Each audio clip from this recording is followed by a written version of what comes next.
Welcome to Fathers Unfiltered. This is a podcast that allows separate fathers to tell their story. We've got today's guest. Do you want to introduce yourself? Hi, good evening. My name's Michael Thompson, and I'm founder of Paternity Fraud UK and the Falsely Accused Network. So, how long have you been separated from your ex? So we separated, although the final divorce came through. It was 5 years ago, but nearly 5 years ago. And how long were you together? So we were together in total 8 years. Okay. So, do you want to take us back, say, is it around 13 years to the day that you met? Yeah. So we met. So it would have, about 2011 area, around that, going off memory. And I was a mobile DJ at the time. And I was okay. I'm not saying I was the best in the world, but I wasn't terrible either. And I loved doing that, playing music and entertaining people. And I met her at a place where I was DJing. And we hit it off, and we went on a date. And something strange happened. I don't know what it was, and I don't think I can really explain it in any clear terms, but I thought there was something off about her, and I couldn't put my finger on it at the time. So I think I went on another date with her, and my instincts kicked in again, and I just sort of backed off. Yeah. Backed off. And she was quite persistently chasing me at this point. And I think the more I sort of backed off, it just sort of drove her on. And I don't know why I went against my instinct, but I relented and met her again. But this time she was a bit different. She was much more friendly. And what I now recognise as love bombing. I was love bombed very, very hard. You know, she told me I was the most wonderful man she'd ever met, and I was this, and was wonderful. And I fell for it. I've had therapy since all this, and I've identified my defects at the time, which fell for that. But, you know, I'm going back to what happened. And the relationship moved on very, very quickly. So how long was it between initially meeting and then, say, getting in touch the second time? So I think we initially met. I'm going off memories around summer 2011, and then I backed off, and she was relentlessly pursuing me. And then so the next sort of contact would have been about 5 months later. And there was no contact in between, or was it? Well, she contacted me, or I might say hello or whatever, but nothing of any substance. You're trying to instigate it. Yeah. Yeah. And then, so the second time I sort of relented, and I didn't know at the time, but I was being love bombed. Never come across it in my life. I think it was maybe an issue with my confidence at the time, my self-esteem, maybe that's sort of the conclusion I've come to through having therapy anyway. And she presented as the most kindest, sweetest, perfect woman you've ever met in your life. And I fell for it. I remember her talking about her ex-partners, and I'm going to be very careful what I say here, but she said she was abused in the past by her ex-partners, and I believed it. I believed it hook, line and sinker. And I thought, no, you know, in my mind, I couldn't ever perceive why someone would say something like that. And I've since found out that was actually well and truly false. Okay, how long had you been single prior to meeting her? I'd had some brief relationships before then. Yeah. But not many. Okay. Not many. I just had some brief relationships before then. But to this day, I always sort of chastise myself as to thinking, you know, I did spot something a bit off about her when I first met. Why did I go against my instinct? But I did. and that's something. So once you reconnected, you say it progressed fast. It's like how did that look? So yeah, then the relationship progressed quite quickly. We got engaged later in 2012, and then we got married the next year. Okay. In the summer the next year. How was it, say, in the first 6 months? Was it all, other than what you've mentioned, was it a good relationship? It was a very good relationship up until we got married, I'd say. Up until, okay. I'd say it was a very good. She was lovely. She was kind. She was sweet. I had no real inclination of what was to come. I had none whatsoever. I found out after we got married that she was diagnosed with an illness called borderline personality disorder. And I'd never, ever, ever, heard of it until it came out of her mouth. This wasn't disclosed to me before we got married, by the way. And then when I did research borderline personality disorder on the NHS website, I don't think it really does it any justice how they describe that illness. So what would happen is, after we got married, she'd go through periods of absolutely loving me, telling me I'm the most perfect man I've ever met, worships the ground I walked on, and it flipped between that and utter hatred for me, and I'm talking of the deepest, darkest kind you can think of. And the relationship, I could never understand what was going on. My mind couldn't. I've never come across somebody behaving like this. I ultimately blamed myself, because I thought, well, am I making her like this? Yeah. I don't see that now, but at the time, it really confused me very, very deeply. When you mentioned about getting married, was that something you wanted to? Yeah, I wanted to, yeah. Yeah? Yeah. At the time, I believed in marriage. Okay. At the time, and I have a different view of marriage now, but at the time, I believed in it. I wanted it to work. I didn't want to marry somebody I wanted this to be for life. How was it? Was it a big wedding? Little? I'd say it's a smallish, medium-sized wedding. It was a nice wedding. It was a very good day. And yeah, it was. Yeah, I've got happy, fond memories of that wedding ceremony actually, and the reception. Yeah, in particular. Yeah. Did you have a honeymoon? Yes. Where we was went that? abroad. We went to the Canary Islands. Okay. Which was very, very nice. Don't think I've been there. But... Yeah, very nice. Lovely. Recommend. Very hot. And then, it was shortly after that I could sense that it was not quite how she presented before the wedding, and how she was after was the cracks were showing, and I was way, way out of my depth here. Do you remember, let's say, the first instance that stands out in your mind?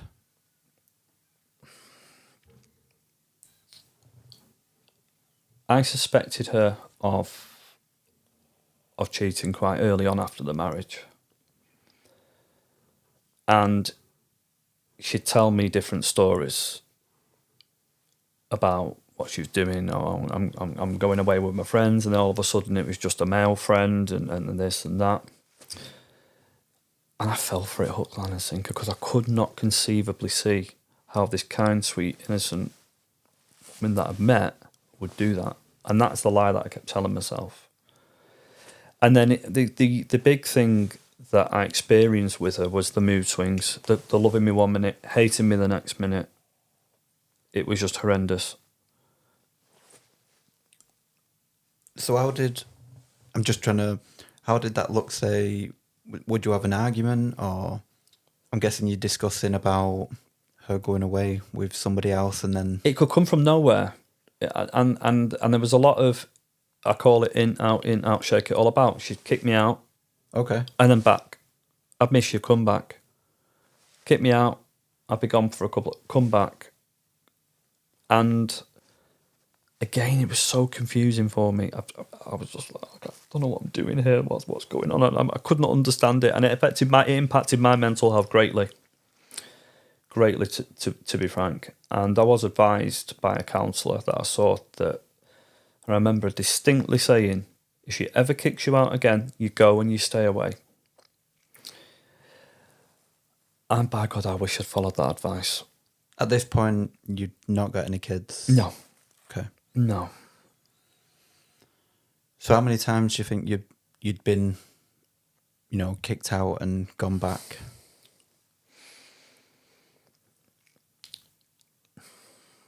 Maybe doesn't. Maybe up Really? to a dozen. Maybe up to a dozen times. It could be she'd just go ballistic or get home and I want you out, go out, and then back. Was it a case of the same night, the next day, or a week later? It could be quite short term. Sometimes it could be for a few weeks. And again, I just couldn't. My couldn't understand what was going on and how it impacted my mental health. It was just, I went through a terrible dark time during that relationship, and it got to November. I can give you the exact date if you like. November 7th, 2017. I'd about 3 or 4 weeks before then, I decided I was leaving the relationship. I didn't want a big hoo-ha about it. I was going to just go. So it was a true story that I was going to Germany. I planned to go to Germany. I told her it's just for a few days, which it was actually just for a few days. But when I came back, she would have been at work. I would get my stuff, gone, and I would have filed for divorce. I had it all ready to go. You already had kids at this point? I had no kids at this point. Oh, okay. So we had no kids at this point. So for what is it? About 6 years. So if you go from the marriage up to this point, we're 4 years in, and in my head I knew the relationship was not right for me, wasn't right for her as well. Let's call it a day. But with her volatile behaviour, shall I say, I'm trying to be kind to her, I knew that if I just sort of announced it, all sorts of things could happen. I thought, well, if I just go and I'm gone and that's it. And that was the big plan. Didn't quite work like that. So you existed in this quite backwards and, back and forth relationship for, say, 4 years. Yeah. I mean, did that affect your job, and did it affect you? Yes. It affected the impact on my mental health was massive, huge. I became quite poorly with it actually at the time, mentally confused. I think the psychiatrists and psychologists will call it cognitive dissonance. I was very confused all the time. I was very I remember being very, very confused, very distressed. I felt like I was walking on eggshells with her.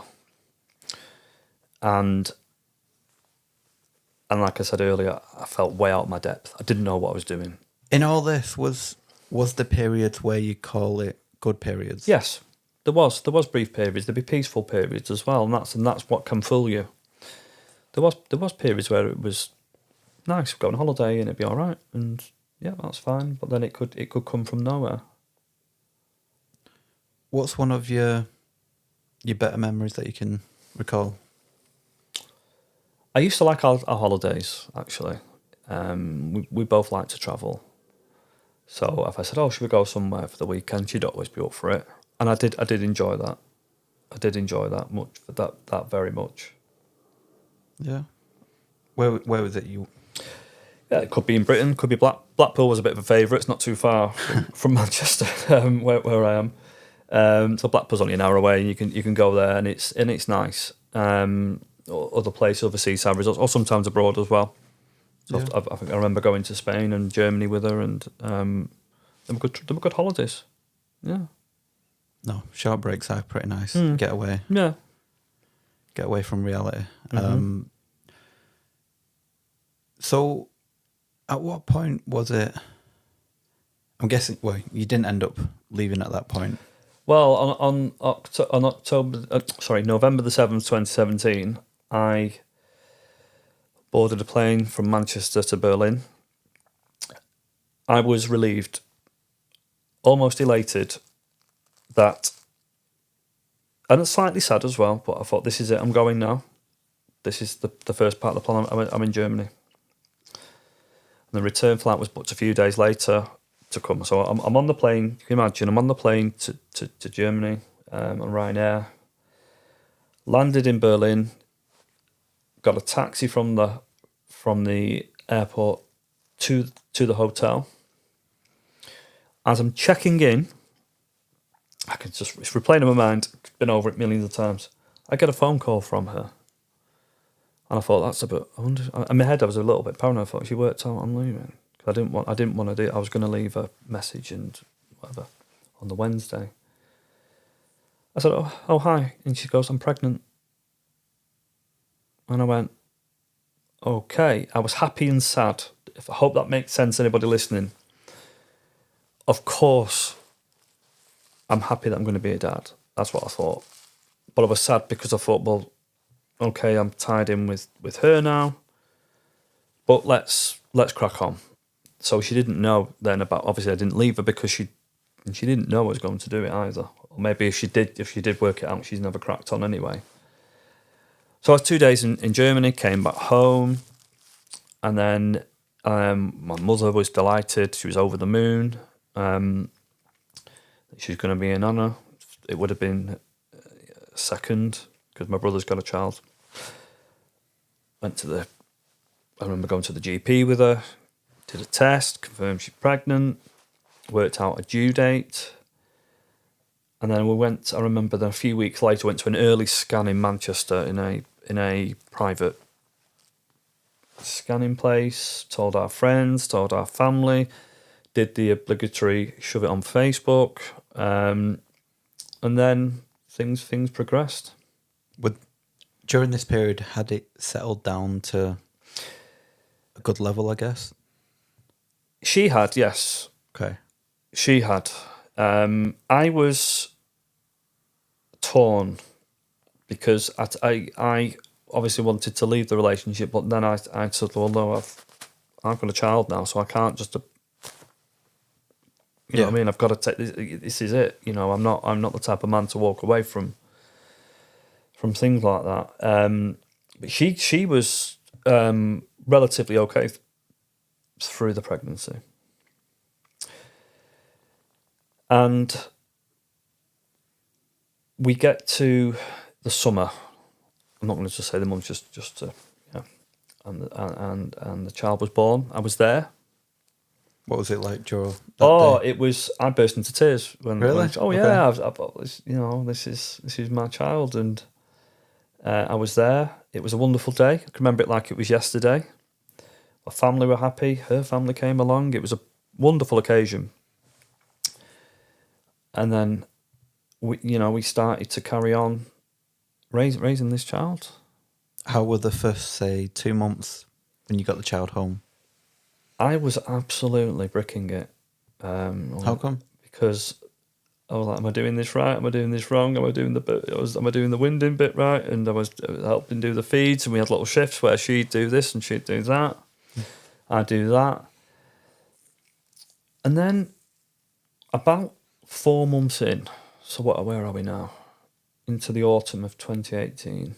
I just observed that the child, and if I don't want to make any identification here, so I use that word, heavily looked like his mother. Okay. And I remember thinking, this might sound really confusing to anybody listening to this. I just thought it heavily looked like mum. And I didn't think I was being conned. I just thought, because it can happen when, looks alone is what it is. And some children can look more like the mother or look more like the father. And tests have shown that they are related. So it just never occurred to me that I was, anything sinister. I just observed it. We get to after Christmas into the early part of 2019, and I made a decision that I wanted to leave the relationship permanently, which we did quite amicably. And let me say that I continue to have full, unfettered access to the child. If anything, we got on really well. If anything, we got on better when I left, I was in that child's life. How did she take it when you... I can remember the conversation very well. There was a bit of what I would say token resistance from her, but it wasn't. When I look back on it now, it was just going through the motions. It was actually fairly amicable. It really was, and it was a good team effort raising that child. And I was seeing him whenever I wanted, coming round to mine whenever he wanted, and when she went to work, we'd look after him, and so on and so on and so on. So it was a wonderful time. It was really, when I look back on that period with that baby, it was just, I loved him very much. Did you eventually settle into being a dad and you wasn't so... I loved it. I loved it. And we got on, me and the ex got on really well. And child was very, very happy, very well looked after, Once you'd separated, did you feel like you'd settled down? Yeah, I knew the relationship was over. I'd settled into my new life, and there was never going any back. Never going back. But everything was. It was a lovely. I think back on it now. It was a lovely period. It was lovely. I used to take him around the park and show him off, and I cherished him and loved him very deeply. So how long did that period last? Well, we get to the autumn of 2019, and I was out and about in the pubs where I live. I'm fairly well known around there. And a friend of mine, and I don't believe there's anything sinister in what he said to me. I think it came from a genuine place, where he said, "I don't think that child's yours." And I went, "Absolutely ridiculous. Absolutely not. No. I didn't fall out with this person. I think he was coming from a genuine place of concern. Yeah. But I could not conceivably believe that my ex would lie about that. I could not go there. So I know I mentioned earlier about the way he looks. I managed to convince myself that she would, I just thought it just looks more like her. This I batted off with, it's a genuine, he's got a concern, but no, she'd never, ever, ever lie about that. And in paternity fraud, or certainly in my case anyway, that's the lie that kept this going. This lie that I was telling myself of, she would never lie about that, was a false belief I had.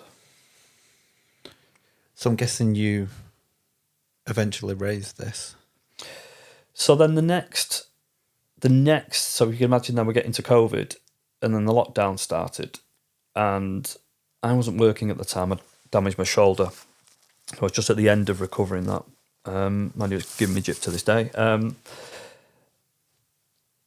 The child was playing in my car, and I've took thousands of photos. It was ridiculous. I've still got them. Thousands of photos. And in this particular photo,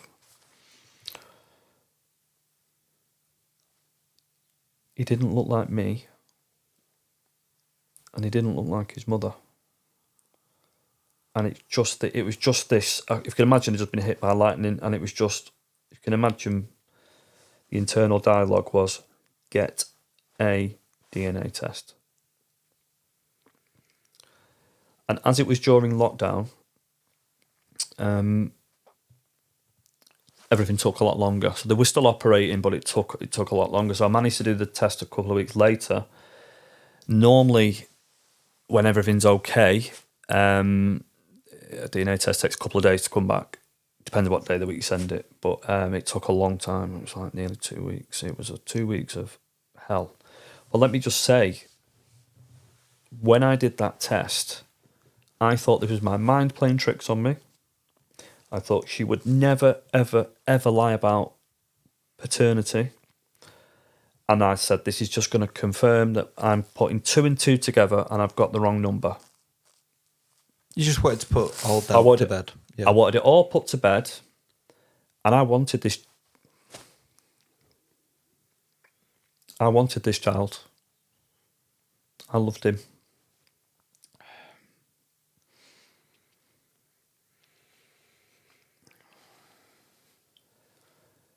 So the DNA test came back on 4:30, Friday, May the 15th. And I opened the email and it confirmed I wasn't the biological father. I felt like I'd been shot. My mother was with me and my father was as well. And the child was there. I went, no, he was too young to understand what was going on. And I don't think,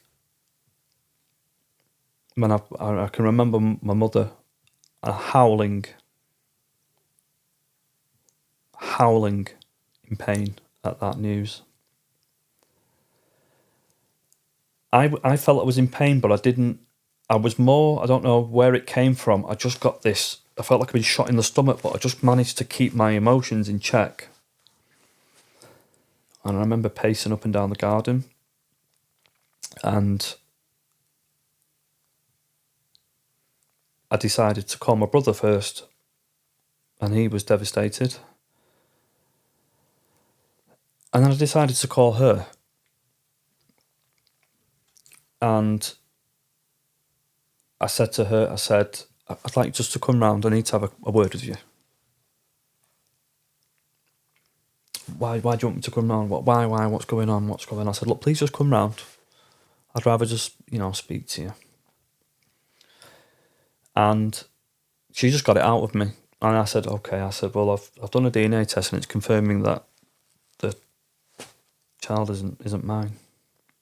She just slammed the phone down on me. Really? And then I got some WhatsApp messages from her. Again, I'm going off memory here. I'll just try my best to recollect what was said in them. She said, I don't believe you. Send me the DNA test results. So I did. Sent her a picture. I sent them. And they were, the DNA test I did was an at-home test. So it has no actual legal standing because I know I did it right. It's just obviously when you get a legal DNA test. So I did the £99 one. Because I'm coming round. And she just came round, took the child, tried to say that I was the father when obviously I'm not. And off she went. No apology. She was angry. She was very angry. Her face was red. You could tell the hatred in her eyes that I dared to do that DNA test. And I remember walking back in my home. And my mother I've never seen my mother that upset ever in my life. And that was seeing her that upset. I was going through what I was going through. My dad was sort of trying to comfort us both. My dad's a very stoic man, so he acts how he reacts. But I don't think I'll ever forget that day. I never will. So from her taking the child, Mm-hmm. what was the next point? Is it you just stepped back then? I'm guessing you wasn't involved at that point. She wouldn't really communicate with me at first, but she initially allowed my mother to have contact, which I'm glad about. But then over the next few weeks, she allowed me to see the child again, which was nice.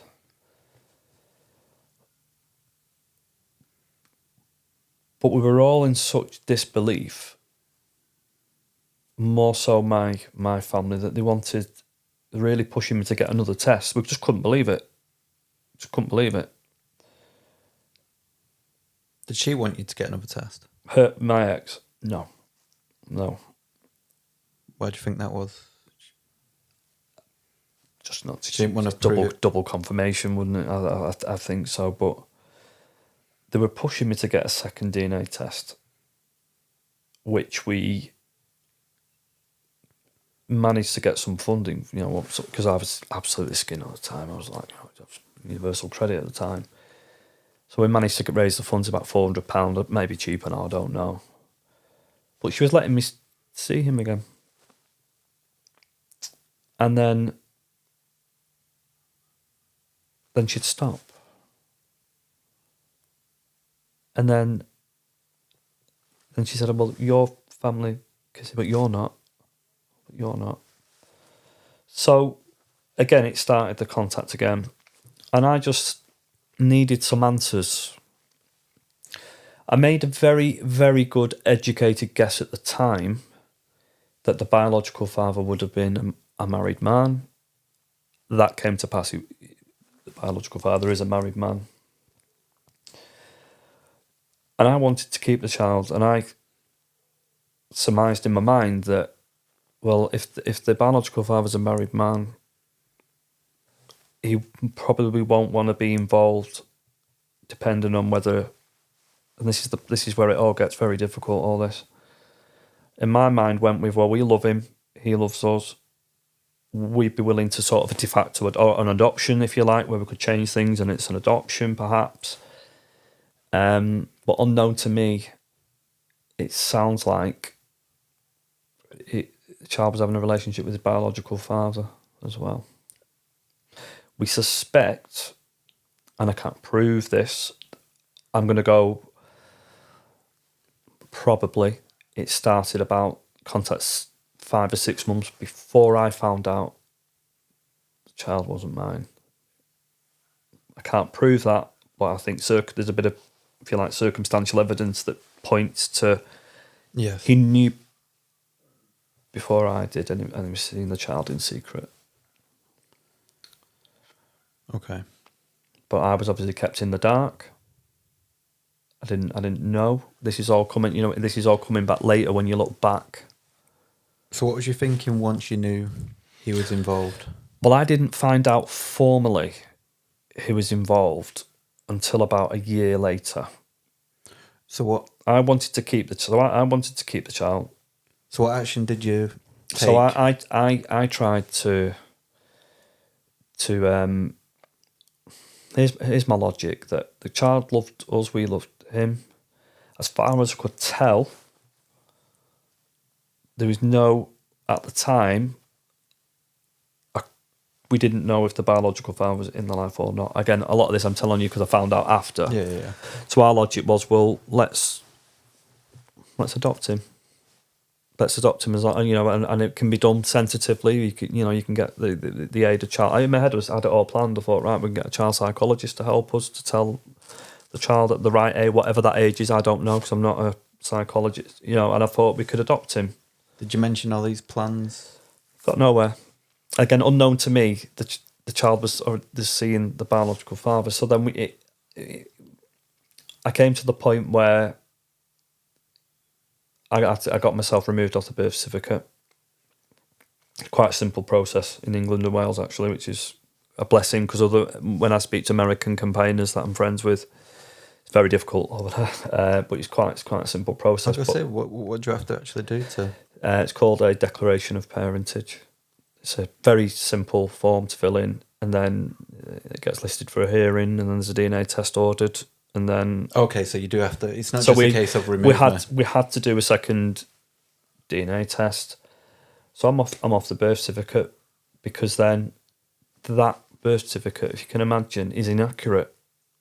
It's not. I'm not the biological father, so my logic was I shouldn't be on it, but I would have, ideally what I wanted to do was an adoption of some sort.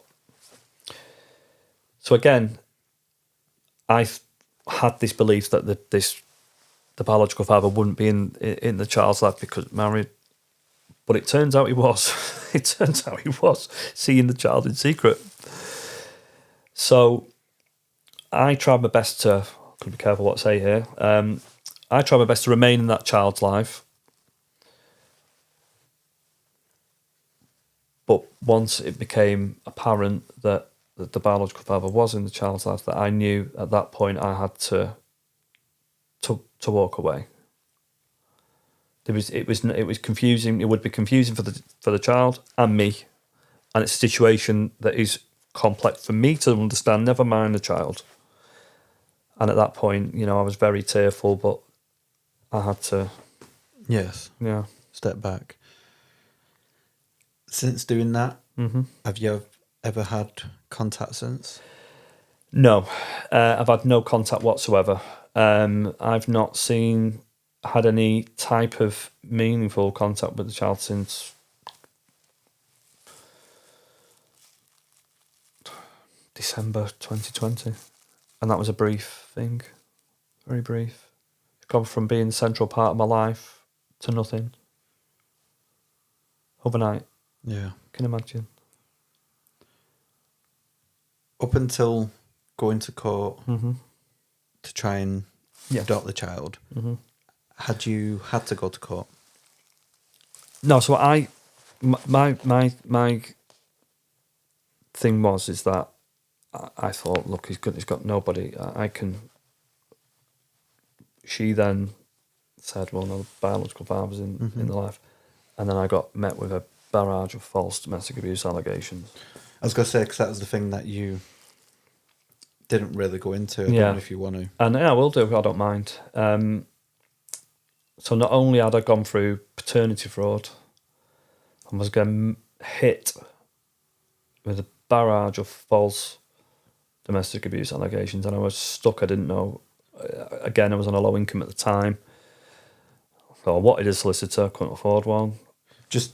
Oh, sorry, go on. No, at what point did these allegations sort of appear? Early on application. So is this when you was trying to adopt the child? Or it wasn't a formal adoption I was making at that point. Okay. It was more to see, but that was in my head. This was the plan that I was thinking that we could go down the adoption. just to understand sort of timelines. So you discovered. So it wasn't mine. May 2020, and then there was this, like I said earlier, in out, shake it all about, which was and then she'd let my family see him, but not me. So most of my family decided to walk away in solidarity, but my mother carried on contact. And then I wanted to try and fight for him.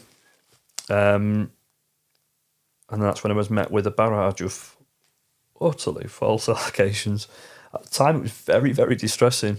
Yeah. It was, I can, now I'm out of it and it's in my past. I can just think, I can laugh how ridiculous they were. At the time, it's very isolating, very lonely. And I had no idea what was to come. I had this very idealistic view of the family court.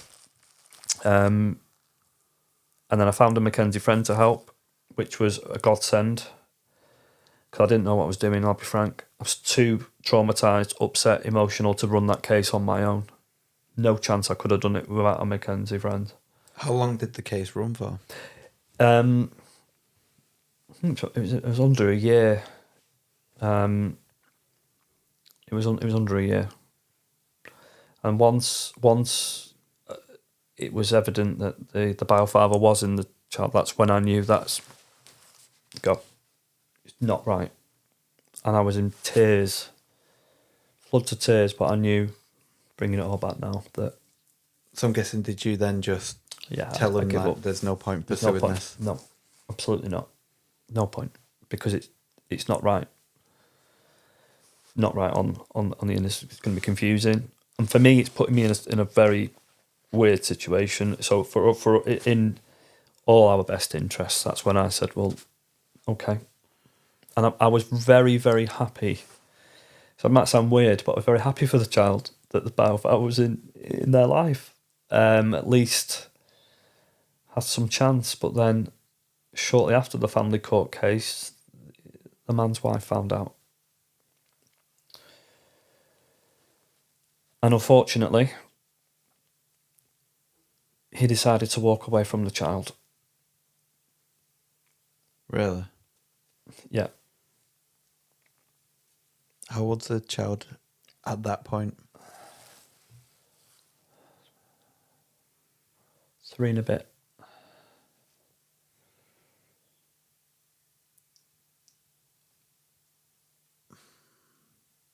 What did you think at that time? I was devastated because I was actually, and I know it may sound strange, I don't know if anybody listening, but I was genuinely happy that the child got his biological father.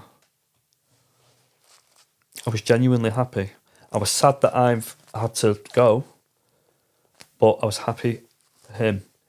And when I found this out, this is, shortly after the family court, I was absolutely devastated. And to this day, it really upsets me. Have you ever had contact with the ex since? No. I attempted to sue her for paternity fraud. And that's the last time I saw her, was in a courtroom in Manchester about 3 years ago. Did that get anywhere? No. How did it look in court? It was, again, what you can do is a civil claim called a tort of deceit, which is a very posh way of saying fraud. And you have to prove 4 elements of that to be successful. Now, the civil court is a different kettle of fish to the family court. And I think my naivety kicked in. I thought I could do this with a Mackenzie friend, and I couldn't. Way out of both of our depths. Do you know what I mean? And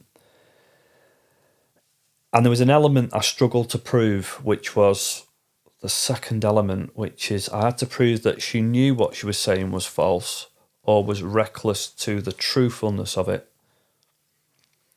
So Not even sure what that means. I couldn't prove. And bear in mind the word prove. I know she knew all along I wasn't the father. She knows it. I genuinely believe she knew all along I wasn't the father.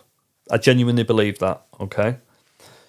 But I couldn't prove that because she just hid behind I genuinely believe Michael was the father, and I could not get past it. In other words, I made a mistake. I thought Michael was the father, but it's not. It's an other. And I didn't have anything.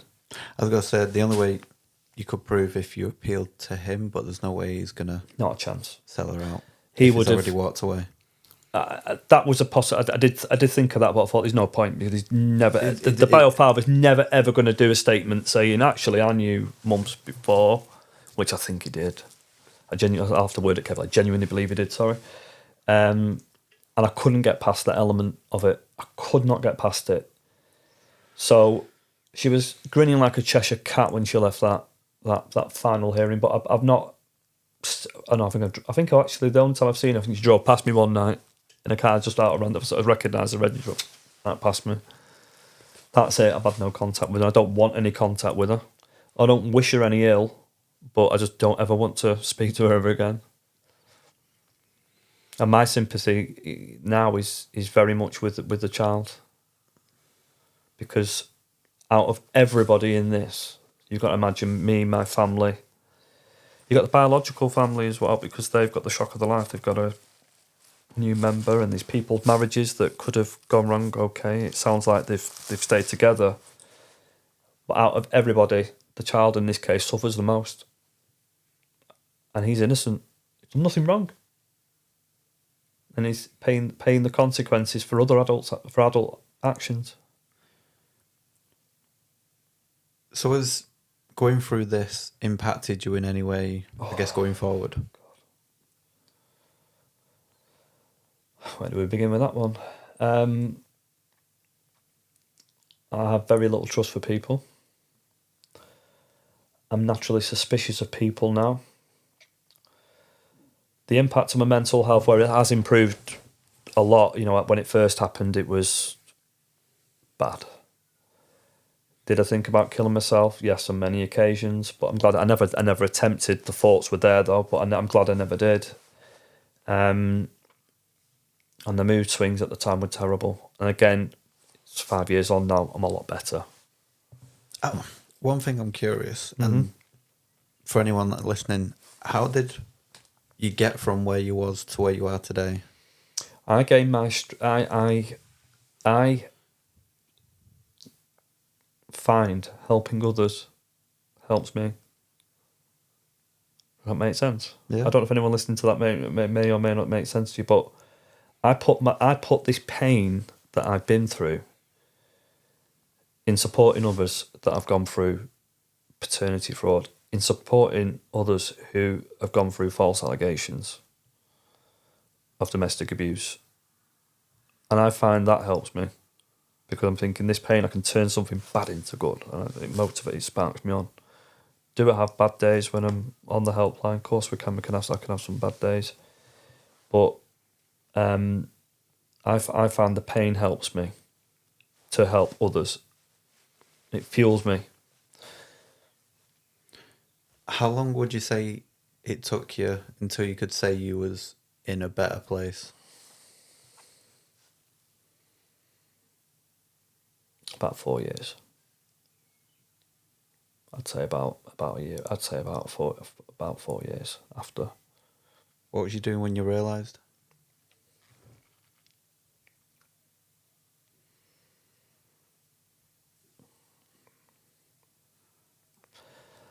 I'd say I was looking after my health better, and I was enjoying things that I used to enjoy before I met her, and doing things purely for me. And that's when I started to twig.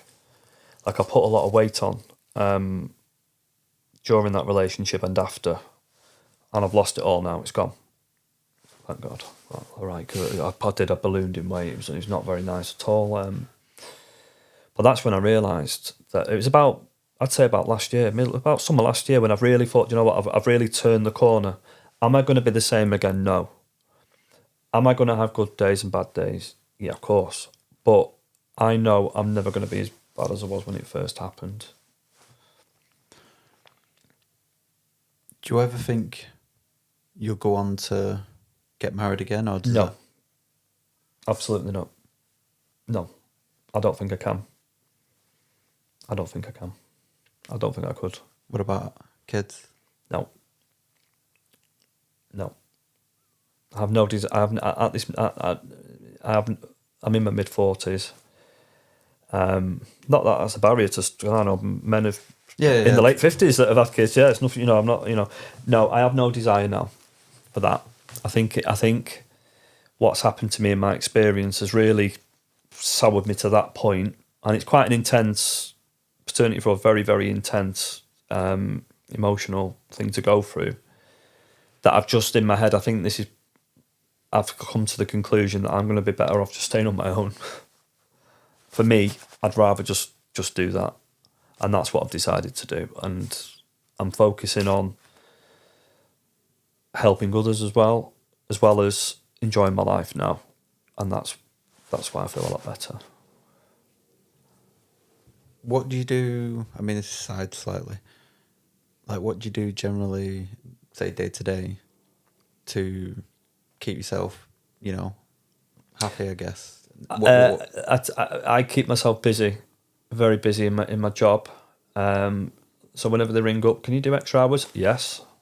Do you want to work Christmas Day? Yes, no problem. I'll do that. I find work very beneficial. I know it's easier said than done. But I find work very, very beneficial to find a job that you like and do it, and if that's something that you're passionate about, and then getting out there and work and getting out there working. I find focusing on giving myself like buying nice holidays for myself. I'll go away for a few days and go to other cities and really reconnect with myself. I've decided to do, making yourself the focus of your life. Yes, that's what I'm doing. Not in an arrogant, selfish way. It's just focusing on, right, I've had a bad thing that's happened. And that's what I've been doing. I've been focusing on helping myself. So, like I said, I've lost weight. I'm got a good job now, and I can live comfortably. Yeah. When you mentioned about keeping yourself busy, Mm-hmm. How do you feel when, say, you're not, or?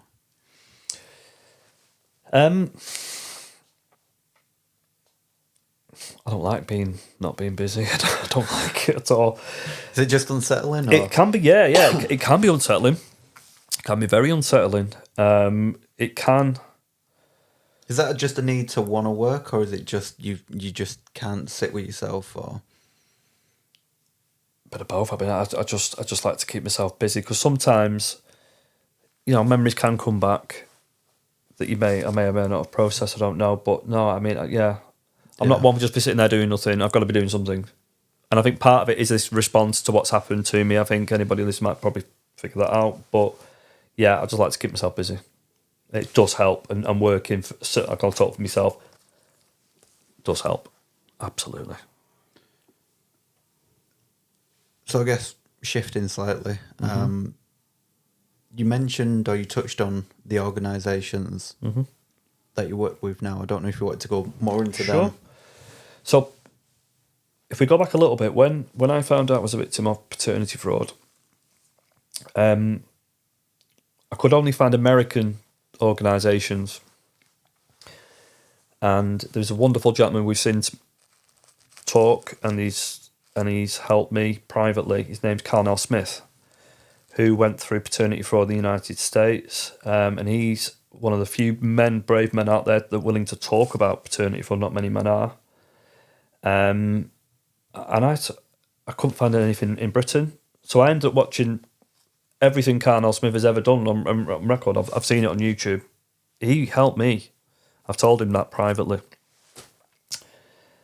And I thought, well, once I got all this information in about the legal side of stuff, and then I thought, I know I could speak to another man who's gone through this.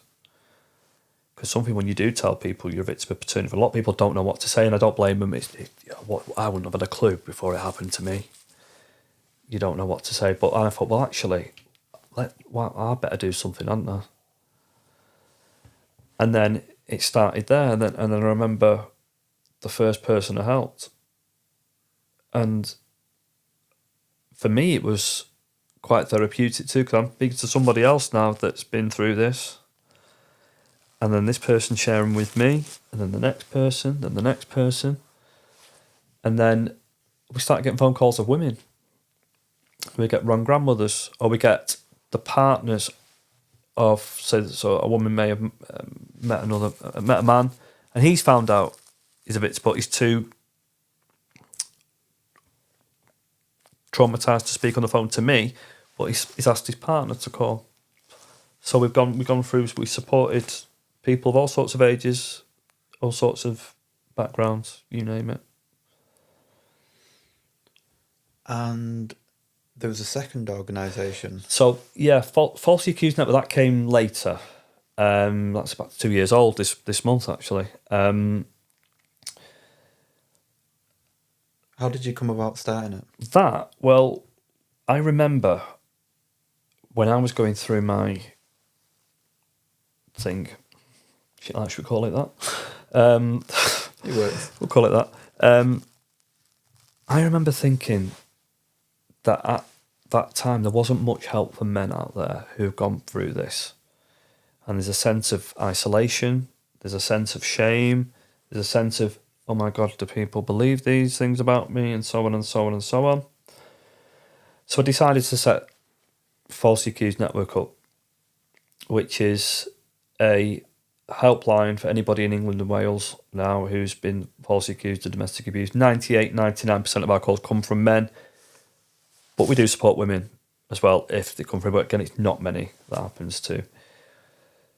And it's that chance to get that advice of someone who's been through it. But then we do look to help them in practical ways. So there's two areas of law that come under. It could be a criminal case, which we know some solicitors that are really good at, specialise in these type of false domestic abuse allegations, which you can link them up with. Now, if it's family court, there is options. Now, we can link you up with a solicitor if you've got the type of money for that, which, let's face it, most people haven't, me included. No shame in that at all. You haven't got to spare 10, 15 grand. Yeah, okay. Then we know some Mackenzie Friends, which is a anybody listening to this, it's in England and Wales, in the family court, you can take a somebody to help you in court, which is called a Mackenzie friend. Some of them have legal background, some don't. Some charge, some don't. But we find that taking a Mackenzie friend is a good option if they're good ones, and I know some good ones. And then the other option is obviously if people are earning on a low income, then there is some resources that I've got that I can send them that can help them along the way. Then we do have some access to therapists and counsellors that we've come across that are male friendly, because not all therapists are male friendly, you'll find out. And then we have a private support group, which is completely private. To get in that, you have to have had a chat with me, and then we go on, and then we've learned by the we used to do it on WhatsApp pages ago and whatever, but we don't do that now. Can't keep people safe, or certainly we couldn't anyway. So we were on a Wix Spaces app, which is very private. Yeah, people can't message each other and things like that. And the phone's never stopped. Really? Never stopped. Never stopped. How many hours a day is it active? So I have to do it on my days off from work. So I have to try and Mondays are my big day that I have to do most of them. And I do like 1 weekend or 1 weekend off, so we can do them at the weekends and stuff. And I've got a guy who helps me with some phone calls, but again, he's restricted. But it's never stopped. How many calls would you take in a day?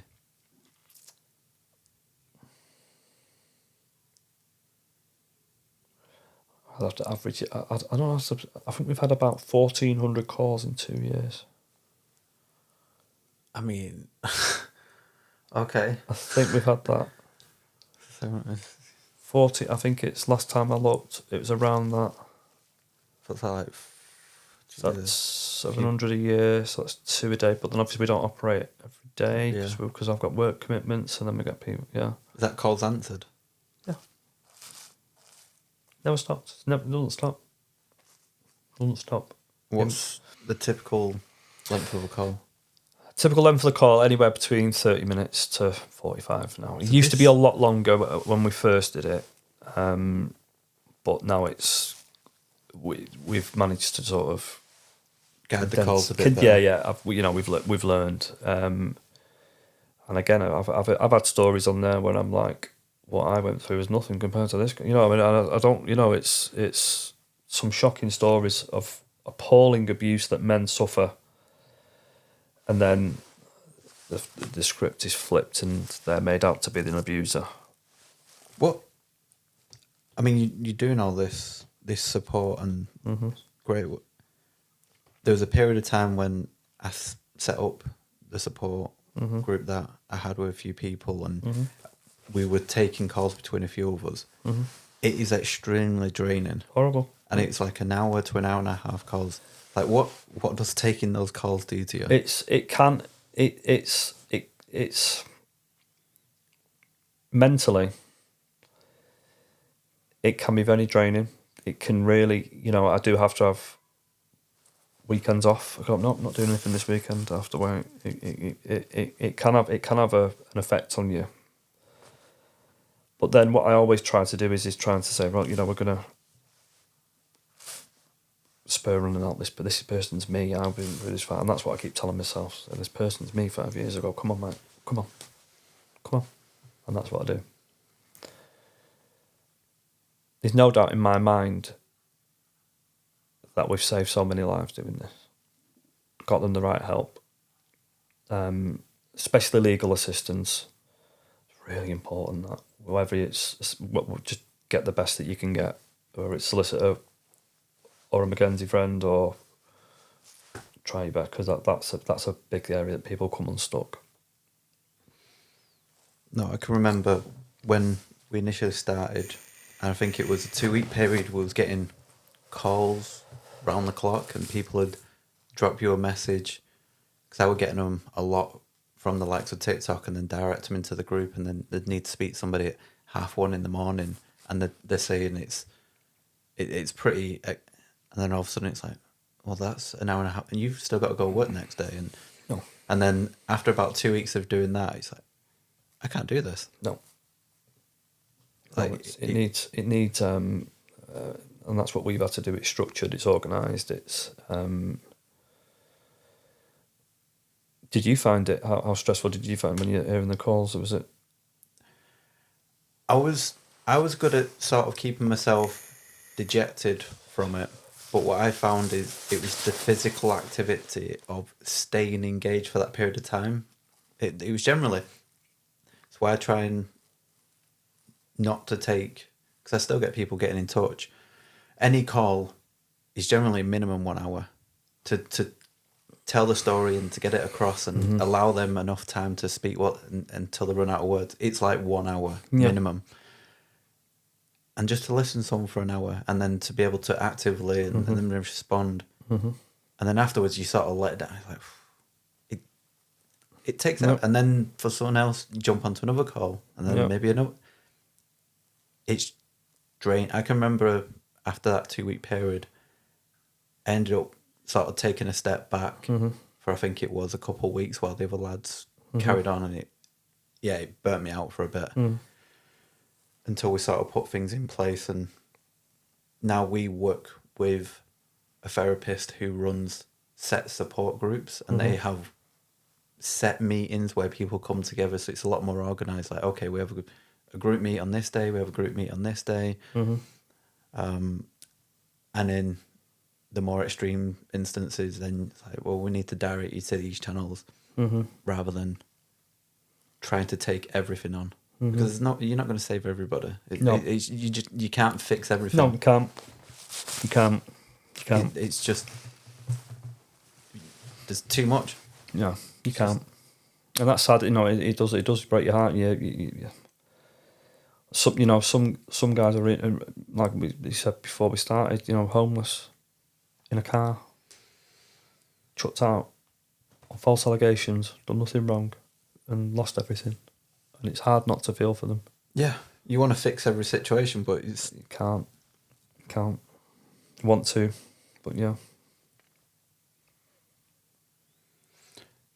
So for your 2 organisations that you've got, where do you hope to see them in the next few years?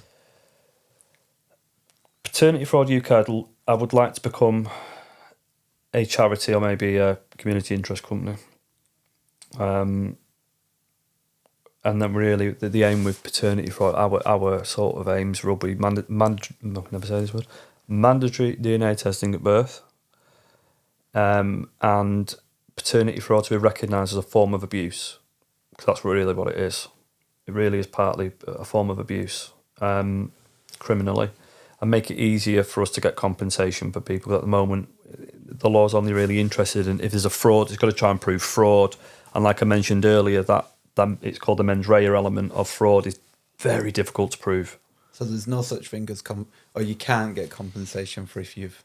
You can get compensation if you're a victim of paternity fraud if you can prove the 4 elements of the tort of deceit, and then you've still got a problem. Does she have any money or not? Because you could win, but she's skin. And then are they going to pay? Are they going to pay? And so on and so on. So mandatory DNA testing at birth is something which would stop this dead. Stop at this dead right now, because then anyone would know that actually it's going to come out at some point. And then a man would find out at the birth or a few days after, and then there's choices to be made. But I would love it where a man cannot get on a birth certificate without a DNA test confirming that you are the father of the child. That is what I would love. This kills it. And listen, a lot of women are for this. A lot of women, if anything, I've had more sympathy from women that said it's disgusting what you went through, Mike, and your family, and it's. But there is some resistance. I've seen it online. But most people, I think, would have no problem with this. I know it's funding it and how would it be funded and whatever else, but that's in what we want. That's what we'd like. Even if it's privately funded, I mean, like individually, I think just make it low cost. I think people could afford. I mean, I think a legal DNA test at the moment is £400. Or it was when I did one. That would come if every birth had to be done, and then it could come down and it could be means tested, and And everybody knows the Everyone truth. has to get a passport, pretty much. That's Yeah. 150 quid. Yeah. They just accept. They get one every 10 years. Like driver's license. Why not? Why I genuinely don't see a problem with that mandatory DNA testing at birth, but there's a bit of resistance to it. Where do you think that comes from?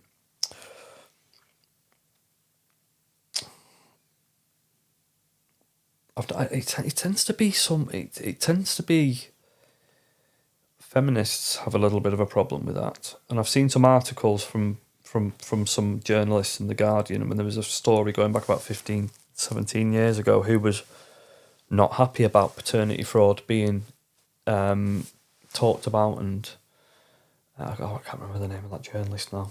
It seems to be. I've seen a bit of feminists not happy with it. And a common one, they say, well, if you don't trust your partner, then you shouldn't be in a relationship. But we all trusted our partners, and this is what happened. So it's... That's like saying people don't tell lies. Yeah, it's like, you should just trust everybody because, I've heard that one. That's a common one. A common objection is the privacy. They say, well, we don't want DNA tests going on these databases and the government would all find out our DNA. But it could be written into law that these are destroyed a year. Yeah. That one's easily to overcome. I know in certain countries like France, you can't get a DNA test without the court's permission, whereas in England and Wales, as it stands, if a man's on the birth certificate, therefore he has parental responsibility, therefore he can get a DNA test without telling the mother. Always check with the solicitor before you do it, just to cover ourselves. So yeah, I just did it, the one I did in secret. But I'd love it if it was mandatory DNA testing at birth. And if you can imagine this in this world, if that would have been in place when I would have found out within a few days of the birth. And I know I would have walked away. I know I would have. But there you go. Do you think we'll ever get to the point of where it is mandatory or that's possible? I think we could. It can be done. If we get enough people willing to come forward, if it's a paternity fraud, to come to our group and help us campaign. We are talking to MPs. The Ryan Hampson case, which is a recent one that happened, for people that don't know, whereas Ryan, I supported him. I remember his phone call. His partner used a fake DNA test on him, and then he found out 2 years later. Then he went to the police and made a complaint and jumped over a lot of hoops, but managed to get a criminal conviction, fraud by false representation, and his ex-partner, I can name her because it's in the papers, Beth Fernley, received a suspended prison sentence. We want more prosecutions. We want this. At the moment, it's a big taboo subject. We want this talked about. I want DNA testing normalised. At birth would be better. Mandatory so no one feels discriminated against. I think we're pretty much towards the end now. Is there anything else that you wanted to go over that we've not already mentioned or discussed? I'd just say to anybody out there who's listening to this, who is a paternity fraud victim and has not come forward, that please do come forward to us. We can get you support. We can get you the legal support as well. And I'd also say with anybody falsely accused of domestic abuse, do seek help. Don't go through that alone, whether it's you come to a falsely accused network or and others. There's plenty of little organisations out there. But don't go through false allegations or paternity fraud on your own. It is nothing to be ashamed of. You're certainly not alone. And getting the right help is what you need. I've got a list of questions sort of to wrap it up, and I think most of them you've kind of covered. Mm-hmm. But there was one in particular. Looking back, from the point of you separating, would you have done anything differently?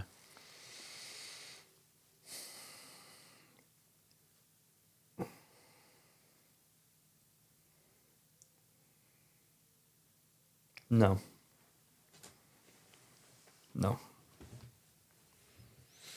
I'm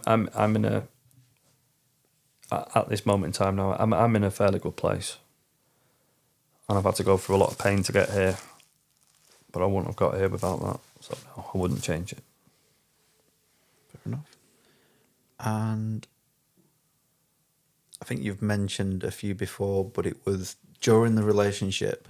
Mm-hmm. Was there any red flags that became apparent to you that you didn't act upon? Yes. The first red flag I didn't understand the significance of at the time was that she was saying that all her exes used to abuse her. At the time, I believed it hook, line and sinker. Obviously, it's a red flag. It's a red flag because if it's what she was setting me up for, to be the damsel in distress, and I'm going to come in and be the saviour, and that's what I did. The other red flags were, her mental health. Even the early days where I could see there was something not quite right there, I chose to ignore it. And I'll sometimes not understand the significance. And then, to this day, I'll never understand why I stayed for as long as I did. I'll never, ever understand how I went through all that. And it wasn't normal. In, out, shake it all about, and that behaviour. And my response was irrational, whereas a rational person, I hope to see I am now, would not tolerate that now. Wouldn't have, but at the time I did. And I stayed for far too long. I'm guessing currently, are you single? Staying that way. I was going to say, do you think could you ever see yourself being in a relationship, maybe not married or anything? No. There's no... No. I'm just too... Yeah. Yeah, I'm done with it. Yeah. I did go on dating for a little while, but I did try, but no. I think what's happened to me is just too much. And I think, whereas I have said, I'm in a good place and I'm happy, don't get me wrong, I am, but I just think that I'm happy because I'm on my own now. I'm happy because I can just do what I want. I'm not worried about anything else. It's just about focusing on myself now. So I have no desire to get married, get in a relationship, or have children now. None whatsoever. I think currently, I mean, aside from the paternity fraud, it seems like there's a lot of guys who are at that point currently where they're happy just going about life and just being them and not doing the whole relationship. I don't blame them. But I whichever way guys goes, up to them. I'm supportive of whatever, but I think for me, I'm done. I've just said, no, that's it, I'm done now. Okay. And I think the last thing, you wouldn't have heard any of the episodes, so you won't know this question. Mm-hmm. Do you have 2 words to summarise this whole episode? And there will be the name of this episode. So, I mean, I've got 2 which would name it, but...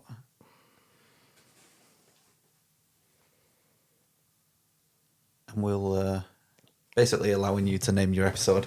If you're struggling, you can always drop me a text later.